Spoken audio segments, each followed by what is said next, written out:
അപ്പോൾ hi friends, അപ്പോൾ ഇന്ന് എനിക്കൊരു ചെറിയൊരു കാര്യം പറയാനുണ്ട്. അപ്പോൾ അത് ചോദ്യമായിട്ട് നിങ്ങൾ കൂട്ടിയാൽ മതി.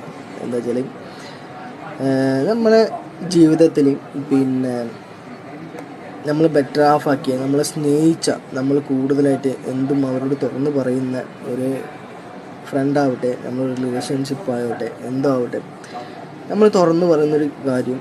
അപ്പോൾ നമ്മൾ ഓപ്പോസിറ്റ് നിൽക്കുന്ന ആൾക്ക് ഒരു പ്രശ്നം വന്നു കഴിഞ്ഞാൽ, നമ്മൾ ഏത് രീതിയിൽ, നമ്മളും തെറ്റ് ചെയ്യുന്ന ആൾക്കാരാണ്. അല്ലെങ്കിൽ തെറ്റ് ചെയ്യുന്ന ആൾക്കാരെല്ലാം ഞാൻ പറയുന്നില്ല, എല്ലാവരും തെറ്റ് ചെയ്യുന്ന ആൾക്കാരാണ്. പക്ഷെ ചിലവർക്ക് അത് സമ്മതിക്കാൻ പറ്റും, ചിലവർക്ക് സമ്മതിക്കാൻ പറ്റില്ല. പക്ഷെ നമ്മളെ ഓപ്പോസിറ്റ് നിൽക്കുന്ന ആൾ നമ്മളെ പേടിച്ചിട്ട്, നമ്മളെ ഭയപ്പെട്ടിട്ട് പിന്നെ പല കാര്യങ്ങളും നമ്മളോട് ഷെയർ ചെയ്യാൻ അവർക്ക് മടിയായിരിക്കും. പിന്നെ വേറൊരാൾ ആ പ്രശ്നങ്ങളെല്ലാം തീർത്ത് കഴിഞ്ഞിട്ട് ലാസ്റ്റ് നമ്മളോട് ആ പ്രശ്നം നമ്മളോട് പറയുമ്പോൾ, അപ്പോൾ നമ്മൾ ഒരുപാട് വിഷമം